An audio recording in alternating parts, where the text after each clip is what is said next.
Halo semuanya, selamat berjumpa kembali di channel EduHome. Ya, kali ini topik bahasan kita masih seputaran stoikiometri. Ini masih sambungan dari video kita yang sebelumnya, ya, mengenai kupas tuntas materi stoikiometri. Ya, jadi saya sarankan ke adik-adik sebelum kita bahaskan lebih lanjut video ini, yuk lihat dulu video tentang stoikiometri di video sebelumnya. Nah, untuk bahasan di video ini, kita akan ambil soal SIMAK UI tahun 2014 sampai tahun 2016 tentang stoikiometri. Ya, ini murni tentang stoikiometri, murni dalam artian begini. Ini tidak dikaitkan dengan materi-materi yang lain, misalkan materi tentang redox, tidak ada gitu ya. Jadi ini murni hanya konsep stoikiometrinya saja. Nah, ada berapa soal di 3 tahun itu? Yuk kita lihat. Di tahun 2014, ya, ujian SIMAK UI ada 2 soal stoikiometri. Boleh adik-adik lihat ini soalnya, ya, ada 2 soal. Kemudian di tahun 2015 hanya 1 soal, yaitu soal nomor 38. Silakan adik-adik cek, ya, soal aslinya yang bisa adik-adik download di internet. Saya pikir sudah ada semua itu. Kemudian di tahun 2016 ada 2 soal, yaitu soal nomor 47 dan nomor 48.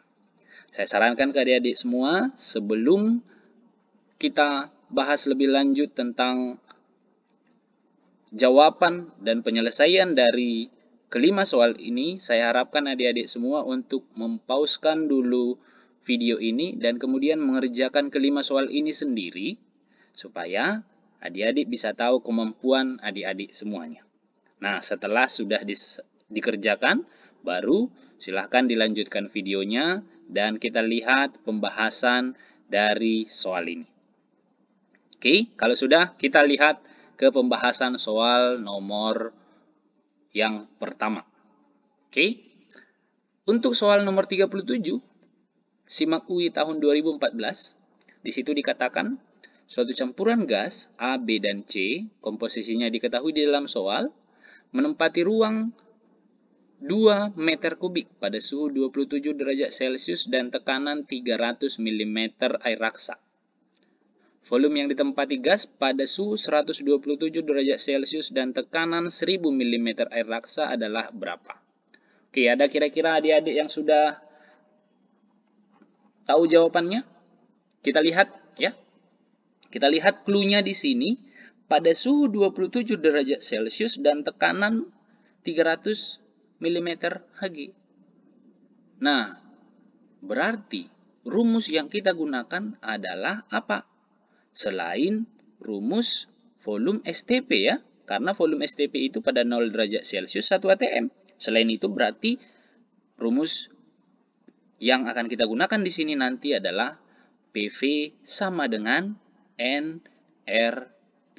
Boleh adik-adik lihat rumus-rumus mol di video kita yang sebelumnya ya. Oke. Tapi sebelumnya adik-adik buatkan dulu supaya lebih gampang, adik-adik buatkan dulu diketahuinya dalam soal apa saja V1-nya ya, atau volume awal ya. Volume gas awal itu menempati ruangan di 2 meter kubik gitu ya. Kemudian suhu awalnya adalah 27 derajat Celcius. Kemudian tekanan awalnya adalah 300 mm Hg. Kemudian yang di kalimat selanjutnya di situ ada P2-nya atau suhu akhirnya ya, 127 derajat Celcius atau setara dengan 400 Kelvin. P2-nya adalah 1000 mm air raksa. Yang ditanya dalam soal adalah V2, volume pada 127 derajat Celcius dan 1000 mm Hg gitu ya. Oke, bagaimana caranya? Seperti yang tadi kita sudah bilang bahwa rumusnya adalah PV sama dengan nRT. Gitu ya. Berarti Boleh itu kita modifikasi rumusnya menjadi seperti ini. Karena ada dua keadaan awal dan keadaan akhir tadi ya. Berarti P1 V1 per P2 V2 sama dengan nRT1 per nRT2. Gitu. Ya. R itu adalah sebuah ketetapan. Kemudian N itu mol pada keadaan awal dan mol pada keadaan akhir itu ya sama, gitu ya. Karena dalam soal ini hanya gasnya itu ibaratnya begini, hanya ditempatkan pada situasi yang berbeda, ya, pada ruangan yang berbeda, kemudian pada suhu yang berbeda, tetapi jumlah zatnya tetap sama, begitu. Oke, jadi kita lanjutkan ke pembahasannya. Kita masukkan nilainya. P1-nya tadi 300, V1-nya 2, ya. Per 1000 dikali V2 sama dengan NR kali 300 per NR kali 400. 300 dengan 300 itu habis. NR dengan NR habis, ya. Kemudian berarti kita sederhanakan lagi dia. 400 dengan 1000. Berarti 410 gitu ya. Atau V2 kita buatkan di sini V2 sama dengan 2 dikali 4 per 10 ya. Paham ya dari mana kira-kira jalannya itu? Nah, 2 dikali 4 itu sama dengan 8 per 10, itu berarti 0,8 meter kubik. Oke. Ini jawabannya ya. Untuk soal nomor 1 berarti jawabannya ada di B. Paham kira-kira? Kalau sudah paham, kita lanjut ke soal yang kedua. Nah, soal yang kedua katanya seperti ini. Kalsium hidroksida bila dipanaskan akan terurai menjadi kalsium oksida dan air. Oke, pemanasan ya, ada di sini pemanasan. Kalau dibilang pemanasan berarti itu menguapkan airnya, gitu ya. Itu penguapan air, kira-kira seperti itu. Jika pemanasan tersebut diramalkan menguraikan 74% kalsium hidroksida, berat kalsium hidroksida yang harus dipanaskan untuk menghasilkan kalsium oksida sebanyak 112 gram adalah berapa? Oke, bagaimana caranya ini? Saya pikir tidak usah kita buatkan diketahuinya aja ya, langsung ke penyelesaian. Kita buatkan persamaan reaksinya, kita tuliskan. CaOH 2 kali menghasilkan CaO ditambah H2O. Oke, kemudian katanya coba lihat di dalam soal. Ada massa kalsium oksida sebanyak 112 gram. Kalau ada massa, pasti bisa kita cari mol. Begitu ya. Nah, bagaimana caranya? Berarti massa kalsium oksida udah diketahui. Maka molnya, mol kalsium oksida adalah 112 per 56. Ya, MR dari CaO kan 56 begitu. 112 bagi 56 itu setara dengan 2 mol CaO. Coba lihat yang ditanya dalam soal, coba ini ya, kalsium hidroksidanya. Berarti dari sini kita cari molnya CaOH 2 kali. Mol CaOH 2 kali itu berapa? Berarti koefisien reaksi CaOH 2 kali 1 per koefisien reaksi CaO 1 dikali molnya CaO sama dengan 2. Berarti 1 per 1 dikali 2 mol sama dengan 2 mol. Paham ya kira-kira ya? Oke, molnya CaOH 2 kali sudah diketahui 2 mol. Maka coba massa ya, massa ini yang buat dalam jawabannya itu gram, berarti kita cari massanya. Mol sama dengan gram per mr, maka gramnya sama dengan 72 dikali 2 sama dengan 148 gram. Itu adalah massa dari CaOH 2 kali. Nah, kemudian katanya begini. Jika pemanasan tersebut diramalkan menguraikan 74% kalsium hidroksida. Begitu ya. Maka berat kalsium hidroksida yang harus dipanaskan adalah berapa? Jadi gini, Rupanya 148 gram ini adalah yang 74%. Jadi yang 100% bagaimana? Ya sudah, berarti massa CaOH yang terurai sama dengan 74% massa CaOH 2 kali awal. Gitu ya, paham ya kira-kira? Nah, berarti dari situ bisa kita buatkan massa terurainya kan sudah dapat ini 148. Berarti massa CaOH 2 kali sama dengan 148 per 74%, hasilnya adalah 200 gram. Dapat 200 gram berarti jawabannya adalah yang option E. Oke, itu dia untuk soal nomor 2. Mudah-mudahan adik-adik pahamin.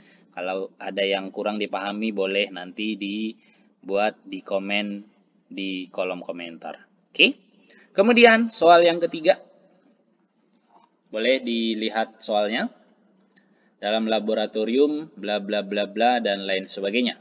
Bagaimana kita buatkan untuk penyelesaiannya ini? Kita lihat, kita berangkat dari persamaan reaksi. Ya, kita lihat persamaan reaksinya. Urea direaksikan dengan asam nitrit menghasilkan CO2 dan N2 berikut H2O. Nah, dalam soal ini kita harus tahu yang mana fase-fase dari setiap zat ini, ya. Nah, dalam hal ini urea itu berbentuk padat solid, HNO2 itu dalam bentuk larutan, CO2-nya dalam bentuk gas, dan N2-nya gas, H2O liquid. Oke, jadi dari situ sudah bisa kita cari gas yang dihasilkan. Katanya gini, gas yang dihasilkan, siapa yang dihasilkan? CO2 dan N2. Begitu kira-kira. Oke. Nah, kemudian coba kita lihat.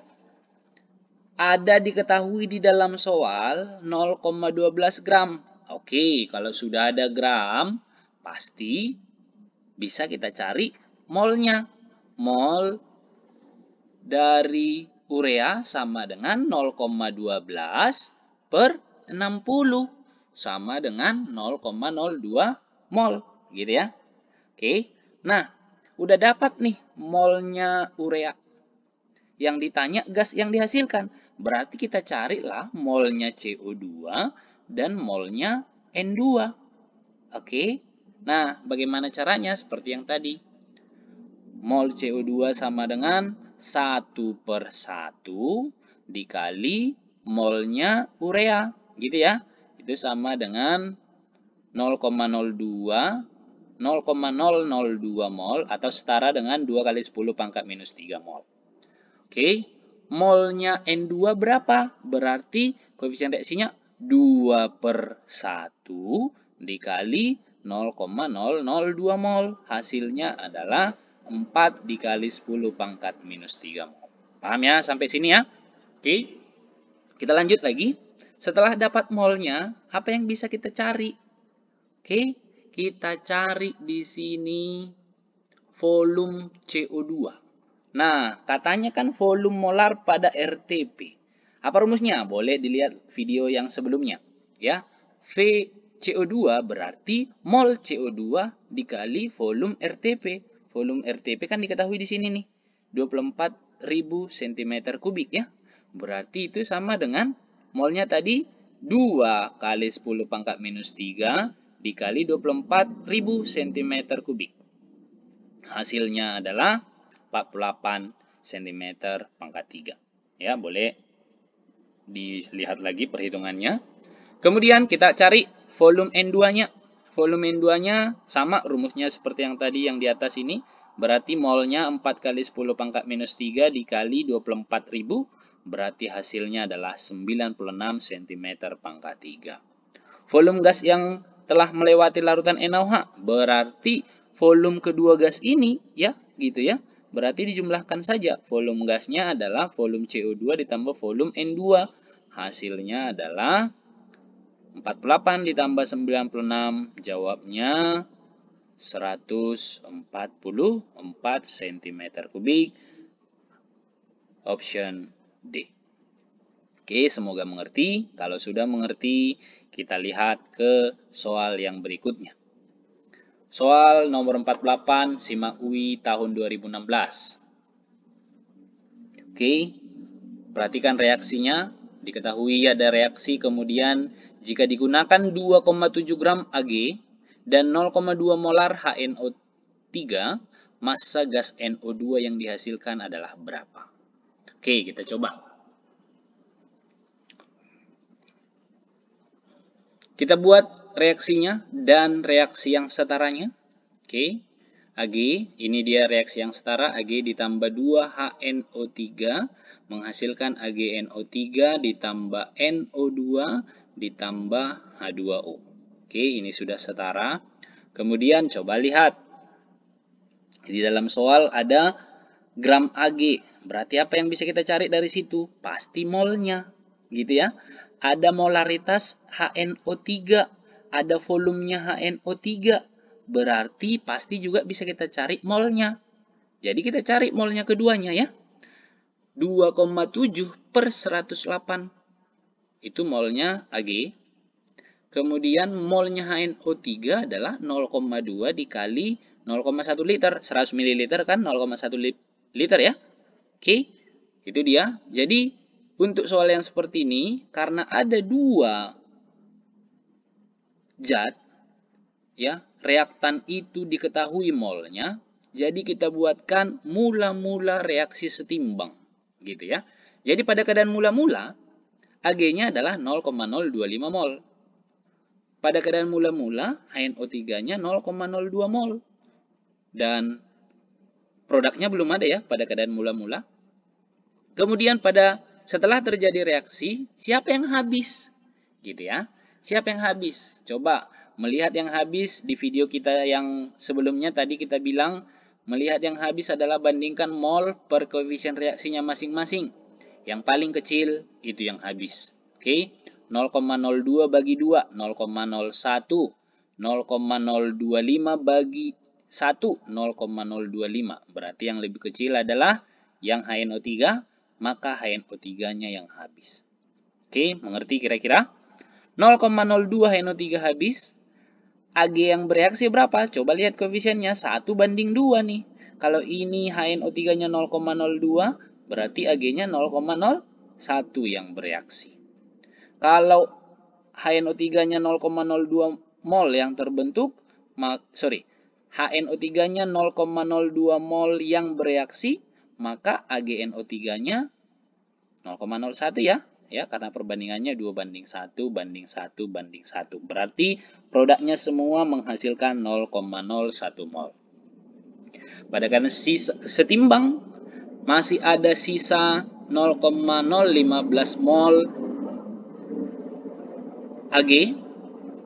HNO3-nya sudah habis dan pada keadaan setimbang juga produknya masing-masing 0,01 mol. Kemudian yang ditanya apa dalam soal? Massa gas NO2-nya. Oke, massa gas NO2, ya udah kita buatkan. Kalau massa ditanya, gitu ya, berarti berkaitan dengan mol. Mol sama dengan gram per mr. Mr dari NO2 silakan ada dicari ya. Oke, molnya sudah ada dalam di atas ini ya, 0,01. Berarti dari situ bisa kita cari gram sama dengan 0,01 dikali 46. MR-nya 46 ya. Oke, berarti itu hasilnya gram NO2-nya adalah 0,46 gram. Ada yang benar kira-kira? Ya, jawabannya adalah C. Oke, kalau sudah tahu, yuk kita bahaskan lagi ke soal yang berikutnya. Kita lihat soal nomor 47. Oke. Katanya gini, pembakaran sempurna 1,38 gram senyawa yang mengandung karbon, hidrogen, dan oksigen menghasilkan 2,64 gram karbon dioksida, 1,62 gram air. Kemudian, jika Mr senyawa tersebut 92, jumlah atom karbon pada 0,48 gram senyawa tersebut adalah berapa? Diketahui bilangan Avogadro-nya. Oke, bagaimana caranya? Kita lihat. Yang pertama, katanya gini, pembakaran sempurna. Berarti kalau dibilang pembakaran sempurna itu adalah sebuah zat direaksikan dengan oksigen ya. Nah, misalkan dalam hal ini karbon, hidrogen, dan oksigen. Berarti kita buat CXHYOZ. Karena kita belum tahu siapa nih. Ya, kita belum tahu siapa zat itu, siapa senyawa itu. Tambah oksigen menghasilkan CO2 dan H2O. Ingat, pembakaran sempurna C menghasilkan CO2, pembakaran sempurna H menghasilkan H2O.